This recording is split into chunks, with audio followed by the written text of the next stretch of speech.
In tonight's Auto Watch, the UAW marked Labor Day with a march through downtown Detroit as the clock ticks on contract negotiations with the big three automakers. Current contracts are set to expire September 14th. According to the union, Ford is the only automaker to make a counteroffer, though it was quickly and passionately rejected. And the UAW filed unfair labor practice complaints against GM and Stellantis, saying those two companies are taking too long to come to the table and are not bargaining in good faith. Joining us now to discuss this over Zoom is former UAW President Bob King. Bob, thank you for being with us tonight. Glad to be with you. Well, it seems like there is still a long way to go. Even though Shawn Fain said today they are making progress, what do you think needs to happen between right now and the contract deadline next Thursday? The companies have to put a far better offer on the table. The demands of the UAW, the membership's demands of the UAW are extremely reasonable. The total cost of a vehicle manufacturer, only 4 or 5%, if it might even be less than that now, it was 5.1 in 2019, is labor costs.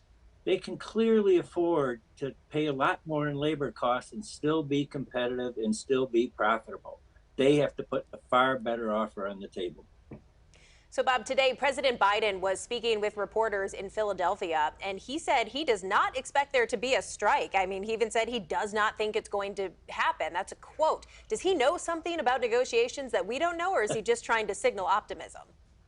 I hope he knows something we don't know. I mean, I hope he knows the companies are going to put a good offer on the table. I mean, if I was a UAW member, I totally agree with Shawn. I'd be insulted by the offer that was there. President Fain of the UAW, I think, is really expressing how the members feel. Well, look, I mean, Fain said today that, look, President Biden must know something that he doesn't know, and he was kind of caught off guard by the president's statement. And he admits he does not intend on going to a strike, but it appears headed that way. I mean, in your experience, do you think from what you see today that a strike is inevitable? Oh, it's never inevitable. Again, as President Fain has said all along, if the companies put a good offer on the table, he wants to get to a settlement. I mean, it's frustrating to me because the UAW has helped the companies tremendously. We've encouraged the companies for 15, 20 years to do Medicare for all or single payer. They'd be saving $1 billion a year if they would work with us and get Medicare for all. And for them to talk about not being competitive, but then yet refuse to work with us, which not only would help UAW members, but as President Fain says so often, we are concerned about all the working class. We want all workers to have a decent standard of living. And national health care would definitely do that. The other thing, the companies and President Biden should be going to Shawn and saying, let's work together and let's get sectoral bargaining, because that would require that every manufacturer, whether union or not, would be required to pay the same wages and benefits. If they want to keep good manufacturing jobs in the United States, they need to do sectoral bargaining at what President Biden says, what his administration says, good paying union jobs.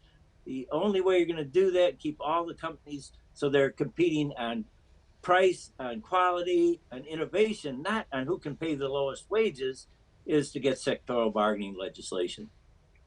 So throughout all of this process, the big three executives have been saying that any deal that they're going to agree with the UAW has to allow them to remain competitive with companies like Tesla. What role are the EV companies, especially Tesla, playing as all of these negotiations continue? Well, again, I think that's part of UAW members and President Shawn Fain's frustration. Tesla got huge amounts of money from the company under the Obama administration when President Biden was vice president. And again, like President Fain is saying now, they're not putting any requirements. Those are our tax dollars that are helping these companies. I'm fine with helping them, but there ought to be requirements that they have to pay UAW level wages. They have to give those workers an automatic right to representation if they want it. The companies and the government have to do much more if they really want good paying manufacturing jobs. They want to end this huge disparity in wealth that we have in this country. If they want the working class, working people, working families to be able to have a working family income, there has to be better government policy. And there has to be corporations that really care about the workers. I think they're shortchanging their stockholders.